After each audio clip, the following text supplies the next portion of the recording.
Okay, hi everybody, and welcome to this week's Menopause Matters Live. And today we are talking about the effect of adrenal fatigue on women over 40. Now, before we get started, I wanted to just let you know that my next masterclass is happening on the 17th of this month. 17th, which is a Wednesday, and it's at 7:30 p.m. on Zoom. And it's called Fix Fatigue Fast, your roadmap to unlimited energy and maximum motivation during the perimenopause and menopause years.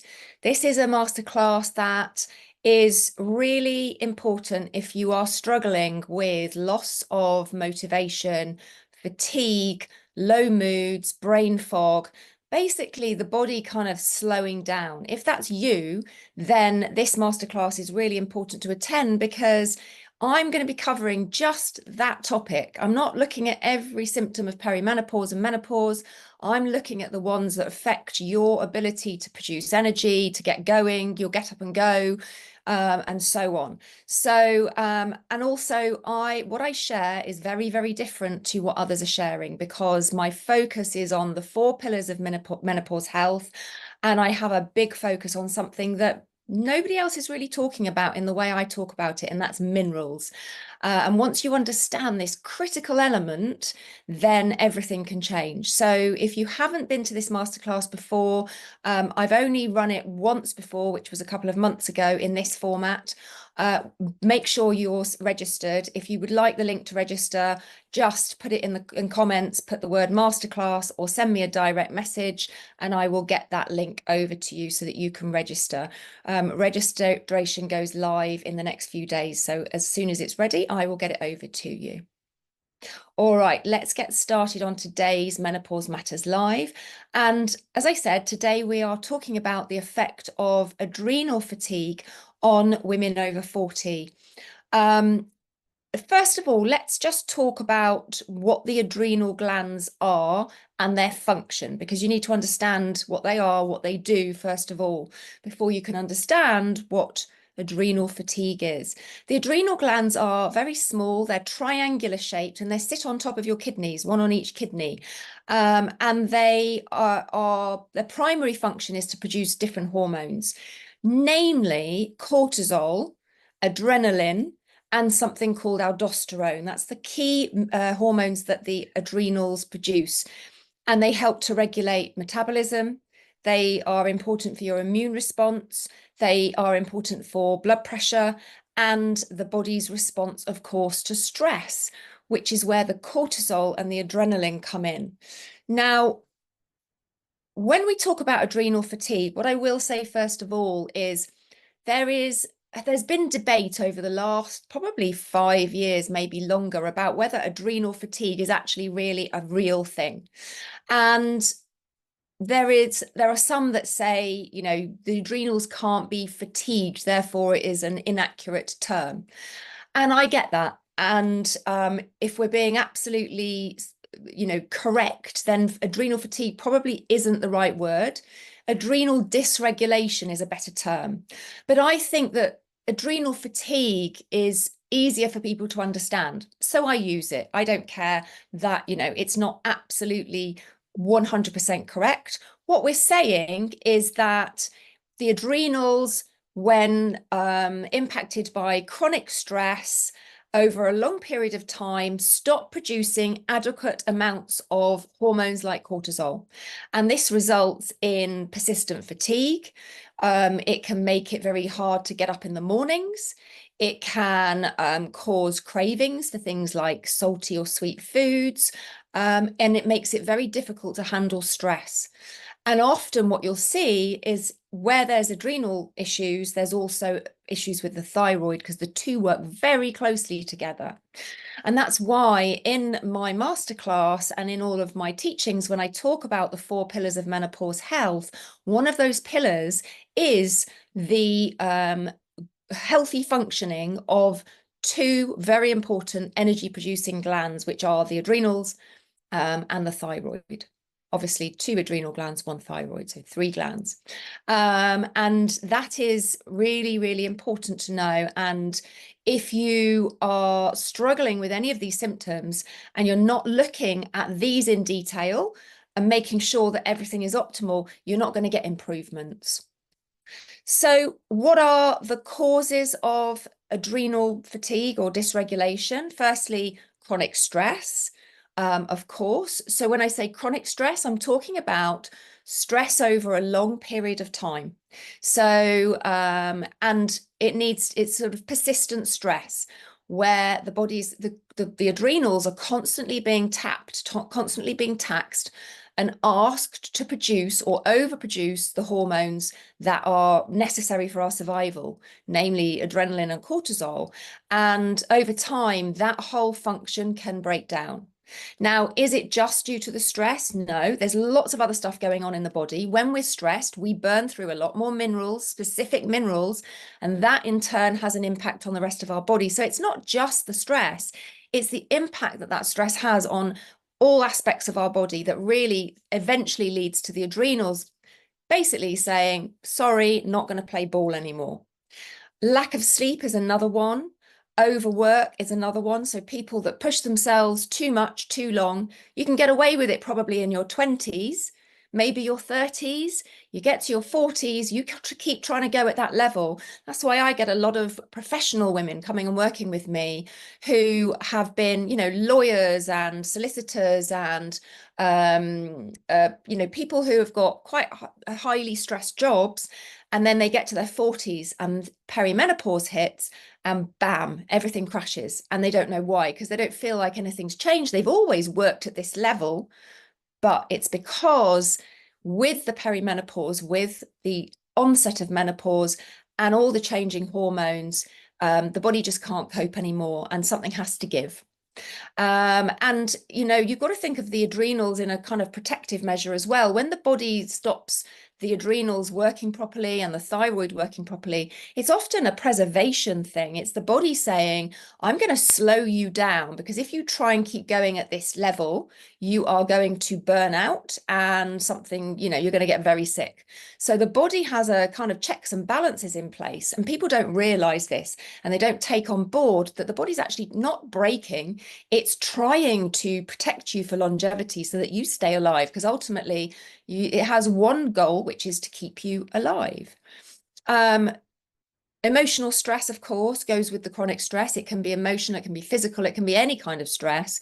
Sedentary lifestyle is also an impact. If you don't move enough, if you're, too sedentary, that has a big impact. Hormonal imbalances, will come on to that. And it's all cumulative, right? It's not one thing. If you've just got chronic stress, but everything else is perfect, is this going to happen? Less likely. It's when you have the chronic stress, the sleep starts to be impacted. You're not eating properly because you're too tired, you're overworked, you haven't got time. And all of these things on top. You're not doing the exercise because you haven't got time because you're working too hard. And then this happens. So what are the symptoms of adrenal dysregulation or adrenal fatigue? Well, of course, fatigue and tiredness, especially in the morning. So getting up in the morning can be really difficult.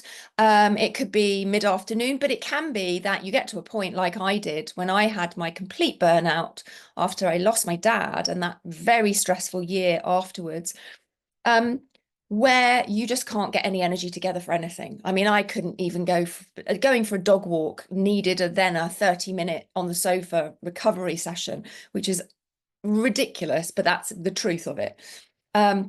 So, fatigue, it can be at certain times, but it can also be all day. Just depends on the individual and how, what is happening with your adrenals and the production of your hormones. Difficulty getting up in the morning, even with sufficient sleep. So you might have a very good night's sleep, a good deep 8 hours, and still you can't muster the energy to get up in the morning, or it's a real struggle. Increased effort to do your everyday tasks. It's that kind of loss of get up and go. Whereas before you didn't need to think about, you've got to do things, you just get up and do them. Now it's like, okay, can I do it or can I put it off until tomorrow? It's that kind of feeling. Um, Decreased ability to handle stress. So what you probably notice is that when there's adrenal dysregulation, your stress threshold changes and you no longer can really deal with stress in the way that you used to. So you might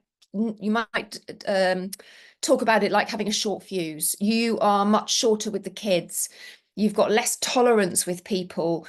When you're driving, you might be more irritated and get stressed more easily. That is a really key indicator, as long as it's alongside other things as well.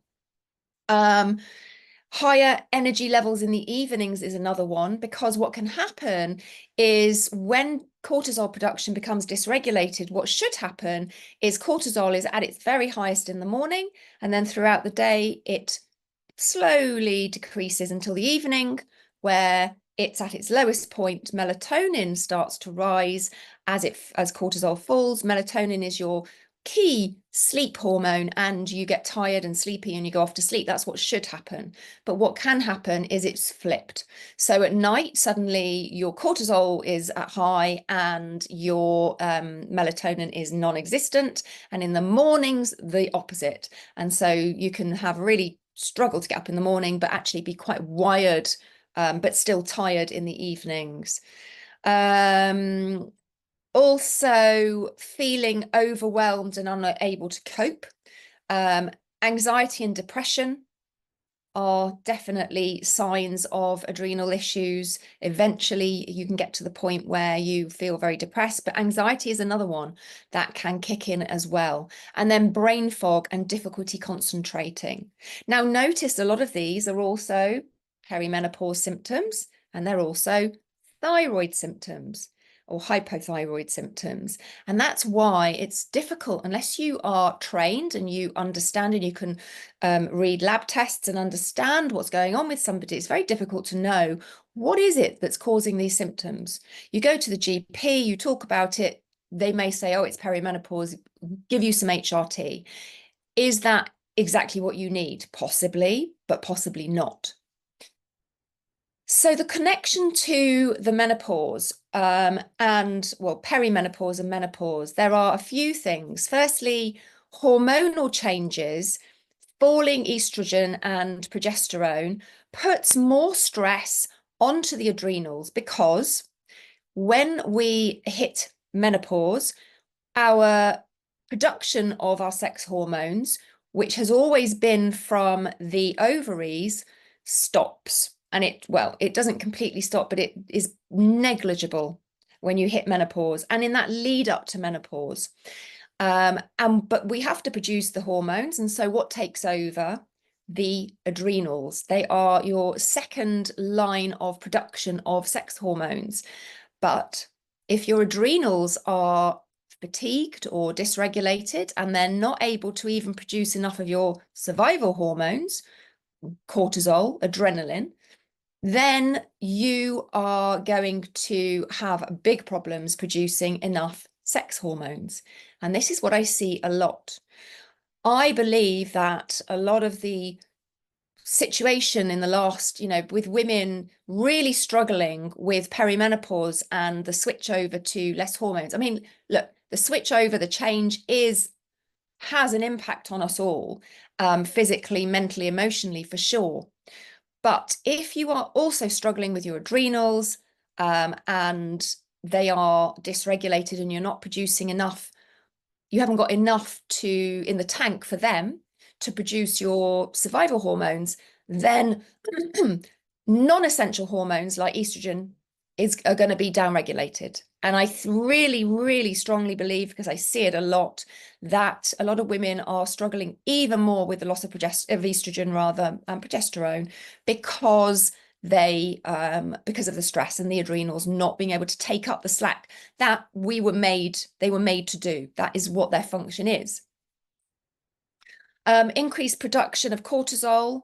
The adrenal glands produce more cortisol to compensate for the lower levels of estrogen and progesterone.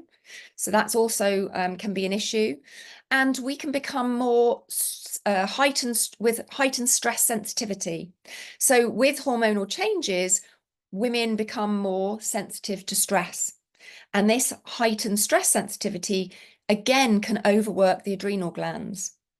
And then the sleep disruptions, because the loss of hormones, especially progesterone, during perimenopause and postmenopause, often comes with sleep disturbances, not just because of hot flashes and night sweats, but loss of progesterone can really affect our ability to stay asleep. And that poor quality sleep can further stress the adrenals, leading to increased fatigue. So you can see that everything's linked because there's no production of hormones in the body that happens on its own. So hopefully you can now see from what I've said that the adrenals are so, so, so important during this transitional phase of our lives. And yet so many of us are still trying to do everything, be everything to everyone, working our jobs, looking after our kids, whether they're teenagers or younger.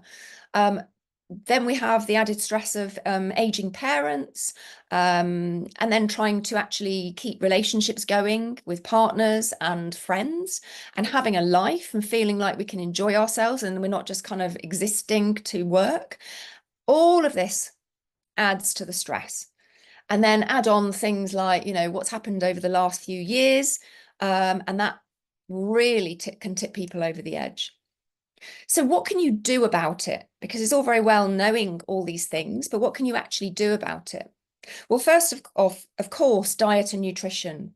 So, so important, and often goes by the wayside when we are feeling like this, because I remember when I was in my burnout phase, the last thing I wanted to think about was my healthy diet and cooking and, thinking about my nutrition, because I just didn't have the capacity for it. But it is a vicious cycle, because if you don't eat well, you don't have a balanced diet, you're not eating whole foods, lean protein, lots of fruit, lots of veg, avoiding sugars, avoiding caffeine. Because let's face it, when we're feeling like this and we're trying to get through our day, what's the quickest way to get ourselves through?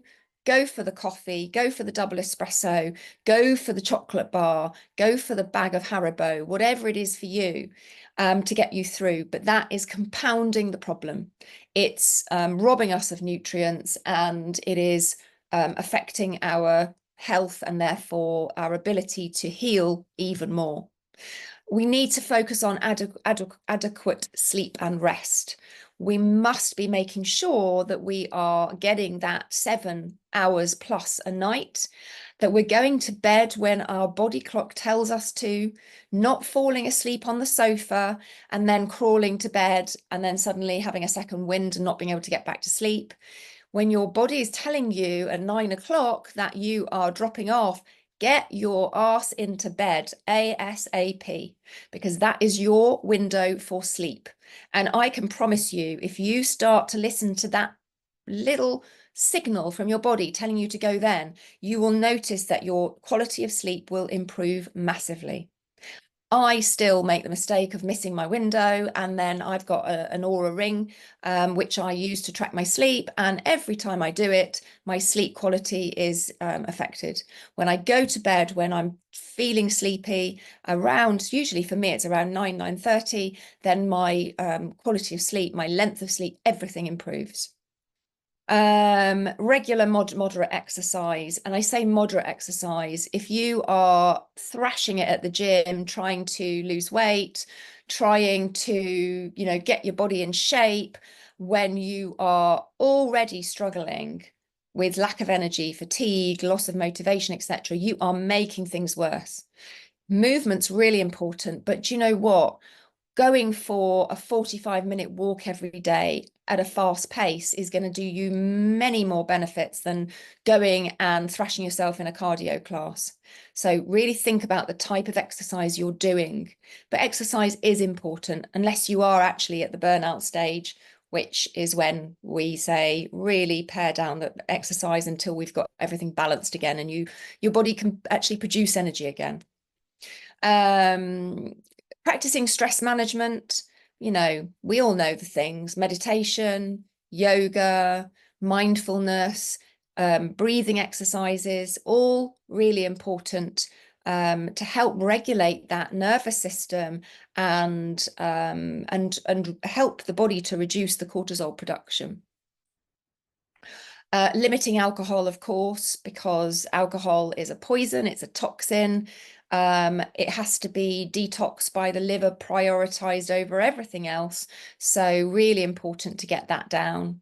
And then if you want a real game changer, and if you are struggling with the symptoms, and you want to really help your body to heal, then you have to look at your minerals. And that you can't just take random minerals without knowing what your body needs. And it's vitamins as well, because the vitamins are cofactors to the minerals, but you have to know what your body needs. It's not beneficial to take minerals unless you know that you need them, and you can actually cause more imbalances by doing so. So I'm going to be going into a lot more detail about this, about adrenals in general, and the support that they require as part of the 4 pillars of menopause health, and talk about minerals and mineral testing and why it's such a game changer if you are struggling with these symptoms. On the masterclass, which is happening, as I said at the beginning, on the 17th of July, which is 2 weeks yesterday, I think. So it's a Wednesday. It's at 7:30 BST, and it's on Zoom, so anybody can join. And it's called Fix Fatigue Fast, Your Roadmap to Unlimited Energy and Maximum Motivation. And it's for women who are either in perimenopause or menopause, basically women who are over 40. You might even be a little bit younger than that. It'll still be relevant to you, but it's really for those women who are going through this stage of life, this transitional stage, and they're struggling with their lack of energy and motivation and focus, etc. That's who this is for. So if that's you and you would like to get the link to save your place, then all you need to do is comment the word masterclass wherever you're watching this, or drop me an email. You can send it to support@vital.com. That's VEEVITAL.com. And I will make sure that you get the link to register. And if you have any questions at all about what I've talked about today, about the adrenals, or anything else that I've talked about, then please do comment where you're watching this, or again, you can drop me a DM if you'd rather do it in private, and I will answer you as best I can. All right, I will leave it there. Have a fabulous day, and I will be back next week with another Menopause Matters live.